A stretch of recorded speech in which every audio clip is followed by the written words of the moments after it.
وَإِنْ خِفْتُمْ شِقَاقَ بَيْنِهِمَا فَابْعَثُوا حَكَمًا مِّنْ أَهْلِهِ وَحَكَمًا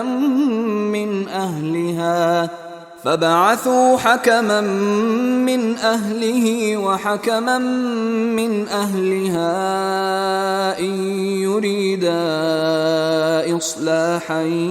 يُوَفِّقِ اللَّهُ بَيْنَهُمَا إِنَّ اللَّهَ كَانَ عَلِيمًا خَبِيرًا۔ وَإِنْ خِفْتُمْ شِقَاقَ بَيْنِهِمَا، اور اگر تمہیں یہ اندیشہ ہو گیا ہو کہ ان میں تو اب زدم زدہ ہو گئی ہے اور یہ اب ساتھ اب چلنا ان کا مشکل ہے، شوہر میں بیوی میں مزاجوں کا اختلاف ہے اور اس کی وجہ سے کوئی زدم زدہ، عورت بھی اکڑ گئی ہے مرد بھی اکڑا ہوا ہے، تو اب ٹھیک ہے کیا کریں؟ تو اس میں ایک کوشش کرنے کا حکم دیا پہلے، فَوَاسُوا حَكَمًا مِّنْ أَهْلِهِ وَحَكَمًا مِّنْ أَهْلِهَا، تو ایک حکم مقرر کرو ثالث، لڑکے والوں میں سے، شوہر والوں میں سے، شوہر کے خاندان میں سے، اور ایک حکم جو ہے اس عورت یا لڑکی کے خاندان والوں میں سے۔ ان یریدا اصلاحا، اگر وہ دونوں چاہیں گے اصلاح،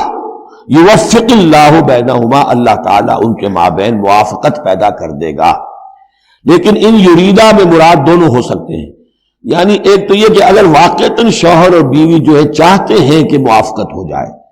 ہوتا ایسا ہے کسی وقت جو ہے وہ نفسیاتی گرہ ایسی بن جاتی ہے کہ وہ بھی چاہتا ہے کہ معاملہ درست ہو جائے، وہ بھی چاہتی ہے کہ درست ہو جائے، لیکن اب یہ کہ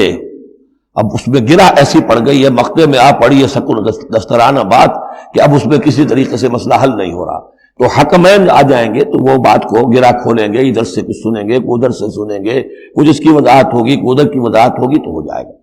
اور ایک یہ بھی ہو سکتا ہے کہ اس سے مراد حکمین ہو، کہ اگر حکمین پوری سی کوشش کریں گے تو اللہ تعالیٰ ان کے مابین موافقت پیدا کر سکتا ہے۔ میرا رجحان پہلی رائے کی طرف زیادہ ہے۔ ان اللہ کان علیما خبیرا، یقینا اللہ تعالیٰ بہت علیم اور خبیر ہے۔